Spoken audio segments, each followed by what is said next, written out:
Mega డిఎస్సీపై వైసీపీకి MLC Alapati Rajendra Prasad సవాల్ విసిరారు. గుంటూరులోని లాడ్జి సెంటర్లో ఒక కుర్చీలో టీడీపీ తరపున ఆలపాటి రాజా కూర్చొని మరొక కుర్చీలో వైసీపీ పార్టీకి చెందిన వారి కోసం ప్లకార్డుతో సవాలుకి సిద్ధమయ్యారు.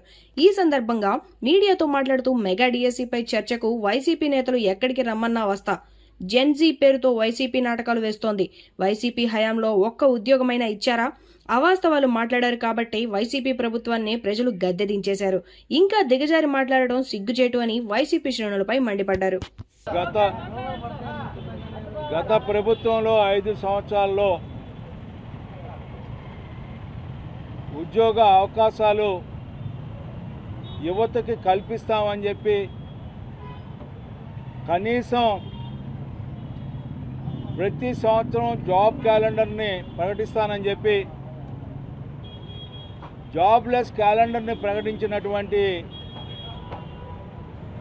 గత ప్రభుత్వం వైసీపీ పార్టీ వారు ఈ 2 సంవత్సరాల్లో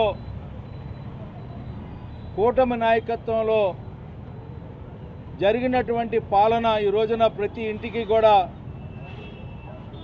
ఏ రకమైనటువంటి పాలన, ఆ పాలనలో ఎలాంటి సంక్షేమం, ఎలాంటి అభివృద్ధి, ఎలాంటి సామాజిక మార్పును తీసుకొచ్చామో ఒక పక్కన తెలియజెప్తా ఉన్నాం. ఇంకో పక్కన సమర్థవంతంగా, శక్తివంతంగా యువశక్తి నిర్వీర్యం కాకుండా ఏ రకంగా కాపాడాలని అనునిత్యం సాంకేతిక పరంగా, విద్యాపరంగా,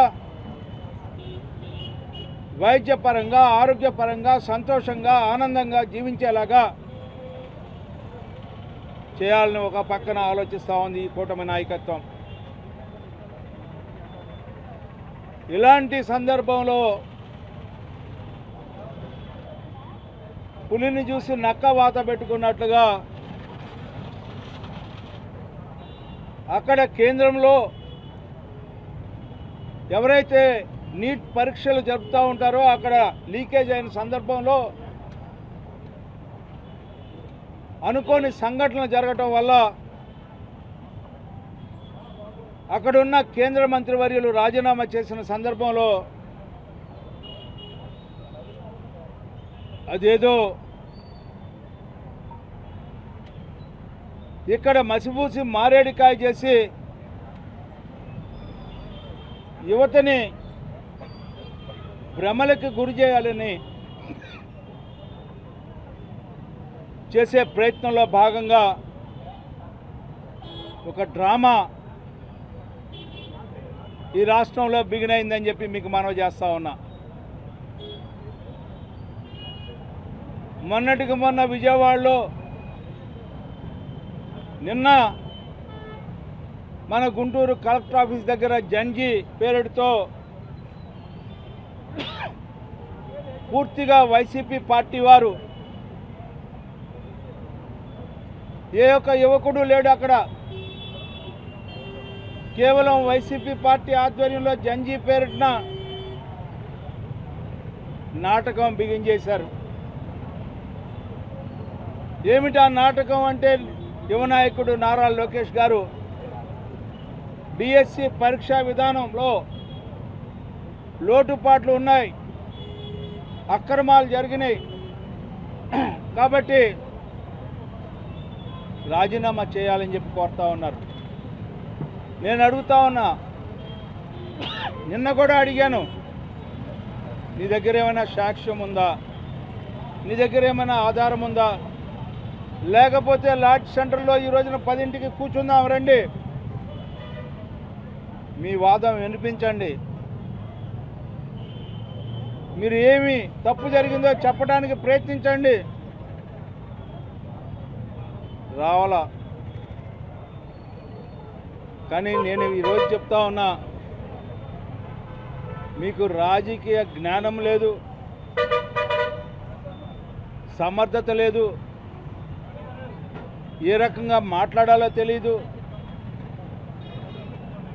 రాజ్యాంగంలో భావస్వేచ్ఛ ఉంది అని చెప్పి ఆ భావాన్ని మీ ఇష్టం వచ్చిన విధంగా వ్యక్తీకరించే సాంప్రదాయాన్ని అయితే పొందుతున్నారు, కానీ ఆ సాంప్రదాయాన్ని సమాజానికి ఉపయోగపడేలాగా, సమాజం హర్షించేలాగా చేయకపోగా సమాజానికి నష్టం కలిగేలాగా ఈనాడు మీరు వ్యవహరిస్తున్నారనేది అది వాస్తవం అని చెప్పి మీకు మనం చేస్తా ఉన్నా. ఎందుకంటే మీరు ఏ అంశంలో కూడా జరిగిన డిఎస్సి నోటిఫికేషన్ నుంచి ఉద్యోగ నియామకాల వరకు 148 రోజుల్లో గతంలో ఎవరు చేయనటువంటి, ఎక్కడ తప్పులు దొరలకుండా ప్రవేశ పరీక్ష పత్రాలని కంప్యూటర్ బేస్డ్ టెస్ట్ ద్వారా కండక్ట్ చేయటమే కాకుండా ఆ తర్వాత వెరిఫికేషన్స్, స్పోర్ట్స్ కోటా కూడా వెరిఫికేషన్స్ సుప్రీంకోర్టు డైరెక్షన్స్ ప్రకారంగా చిన్న పొరపాటు లేకుండా చేశామని అటు మంత్రివర్గం, పార్టీ యంత్రాంగం ఎవరు చెప్పినా కూడా ఏదో ఒక రకంగా మసిపూసి లేకపోతే గుడ్డగాల్చి ఎదుటివాడి మీద వేస్తే ఏదో రకమైనటువంటి మసి అంటకపోద్దా అని చెప్పి మీ ప్రయత్నానికి ఈ రోజున మీరు నిజంగా చెప్పాలంటే ఇంత అవివేకంగా, హీనంగా, ఏ రకం కూడా ఆలోచన లేకుండా అనర్థకాలు తీసుకురావడానికి, అల్లకొల్లోలాలను సృష్టించడానికి ప్రయత్నించిన మిమ్మల్ని అర్థం చేసుకున్నారు ఈ రాష్ట్ర ప్రజలు. అందుకే మీకు 11 సీట్లకే పరిమితి చేశారు. అది కూడా మీరు శాశ్వత చిరునామాను లేకుండా చేసుకోవాలని అనుకుంటే ఇలాంటి కార్యక్రమాలు మూటగట్టుకోండి, ఇలాంటి అభియోగాలతో రండి. నేను ఇవాళ చెప్తా ఉన్నా, ప్రజలు ఎక్కడకపోయినా మిమ్మల్ని హర్షించకపోయినా జడా శ్రావణ్ గారు చెప్తా ఉన్నాడు. ఏం చెప్పాడు? నన్ను మాట్లాడమని ఒత్తిడి చేశారు, నాకు ఇందుట్లో ఎక్కడ తప్పు జరగలేదు కాబట్టి నేను మాట్లాడలేదని చెప్పి చెప్పుకునే పరిస్థితి మీకు. ఇలాంటి 5 సంవత్సరాలు మీరు ప్రభుత్వంలో ఉన్న పార్టీకి ఇలాంటి పరిస్థితి, వేరే వాళ్ళని కూడా మాట్లాడాలని చెప్పి వాళ్ళని ఒత్తిడి తీసుకొస్తున్నటువంటి పరిస్థితి, ఇంత దిగజారుడుతనం ఇంకెక్కడ కూడా చూడం. మీకే ఆ యొక్క ప్రతిష్ఠ కూడా దక్కింది అని చెప్పి మనవి చేస్తూ, మీకు ఎవరికైనా దమ్ము ఉంటే ఎప్పుడైనా సరే, ఎక్కడైనా సరే, ఇవాళ ఇక్కడ అడిగా, మీ ఇష్టం వచ్చిన చోటు పెట్టుకోండి, మీ ఇష్టం వచ్చిన చోటు పెట్టుకోండి, అక్కడికి కూడా రావడానికి సిద్ధం అని చెప్పి ఈ సందర్భంగా మిమ్మల్ని హెచ్చరిస్తూ, ఇది మీకు పరాకాష్ట, ఇది మీకు ఖచ్చితంగా మీ యొక్క పార్టీకి ముగింపు కార్యక్రమాలుగా కనపడుతున్నాయని చెప్పి మనవి చేసుకుంటూ సెలవు తీసుకుంటాం.